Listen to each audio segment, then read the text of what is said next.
യേശുതമ്പുരാൻ ശിഷ്യന്മാരുടെ കാലുകൾ കഴുകി.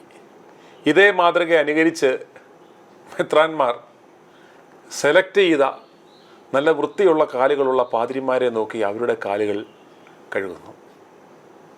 ഈ രണ്ട് സന്ദേശങ്ങളും ഒന്ന് അപഗ്രഥിച്ചാൽ എന്താണ് തോന്നുന്നത് അല്ലേ? അതെ, സങ്കടമാണ് തോന്നുന്നത്. കാരണം കാല് കഴുകി ശുശ്രൂഷ എന്ന് പറയുന്നത് കഴുകിയവരുടെ കാല് കഴുകുക എന്നുള്ളതാണ്. അല്ലാതെ കാല് കഴുകി ശുശ്രൂഷ അല്ലാതെ കഴുകി അവരുടെ കാലിൽ തൊലിയുടെ നിറം മാറി ചുവപ്പ് നിറമാക്കി. കാരണം എന്താണെന്നറിയോ? തിരുമേനിയാണ്. വിഡ്ഢിയായ ഈ ഭോഷന് അറിയില്ല തിരുമേനി എന്ന് പറഞ്ഞ ഒരൊറ്റ തിരുമേനിയേ ഉള്ളൂ, അത് യേശു തമ്പുരാനാണ്. അദ്ദേഹം കാല് കഴുകിയത് മുക്കുവരുടെയാണ്. അദ്ദേഹത്തിൻ്റെ ശിഷ്യന്മാരായ എല്ലാവരുടെയും കാലുകൾ അദ്ദേഹം കഴുകിയ കാലല്ല. അപ്പോൾ ഈ പറഞ്ഞത് അപ്രസക്തമായ ഒരു വാക്കാണ് കാല് കഴുകൽ ശുശ്രൂഷ. No, it is absolutely wrong. ശിഷ്യന്മാരുടെ കാല് കഴുകിയത് താഴ്മയുടെ മകുടോദാഹരണമായിരുന്നു. നമ്മെ ദൈവം അയച്ചത് ശുശ്രൂഷിക്കപ്പെടുവാനല്ല, പ്രത്യുത ശുശ്രൂഷിപ്പാനത്രേ. അന്യരെ സേവിക്കുന്നതിലാകുന്നു നമ്മുടെ മഹത്വം എന്ന് കാണിക്കുന്ന പ്രവൃത്തി നമ്മുടെ പാപങ്ങൾ കഴുകിക്കളയുവാൻ കാൽവരിയിൽ യേശു കഴുകി വൃത്തിയാക്കത് ഇതിനെ സൂചിപ്പിക്കുന്നു. നമ്മുടെ പ്രവൃത്തിയിലൂടെ സ്നേഹവും താഴ്മയും വിനയവും പ്രകടമാക്കണമെന്ന് യേശു ഇതുമൂലമായി നമ്മെ പഠിപ്പിക്കുകയാകുന്നു. അത് നമ്മെ കാണിക്കുന്ന മറ്റൊരു സംഗതി സേവനം ചിലർക്കല്ല, എല്ലാവരെയും നാം സേവിക്കണം. ഉദാഹരണം തന്നെ കാണിച്ചു കൊടുക്കുന്ന യൂദായെ പോലും കർത്താവ്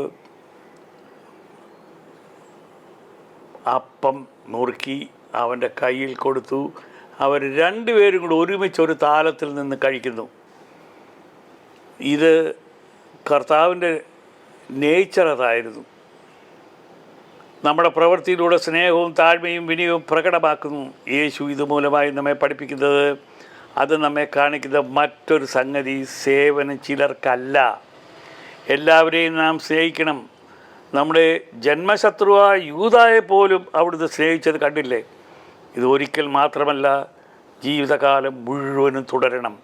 ഈ പ്രവൃത്തിയിലൂടെ യേശു പ്രകടമാക്കിയത് തൻ്റെ താഴ്മ, സേവന മനോഭാവം മാത്രമല്ല, പാപക്ഷമ കൂടിയല്ലേ എന്ന് നാം മറക്കരുത്. നമ്മുടെ മനസ്സിൽ ഈ കാലുകൾ ശുശ്രൂഷ കോറിയിടണം.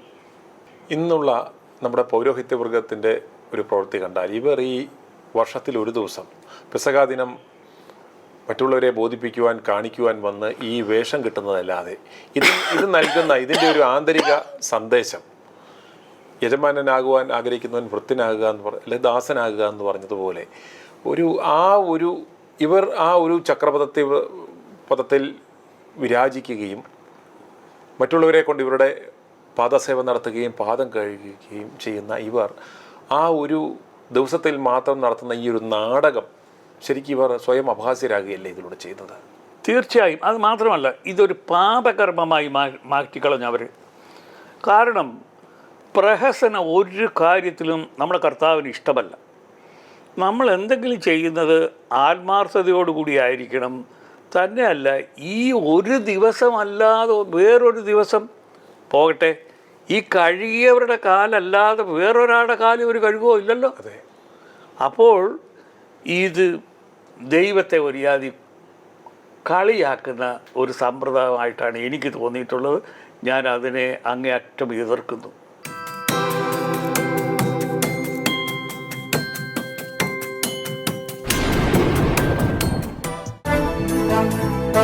i2i News, an eye for truth.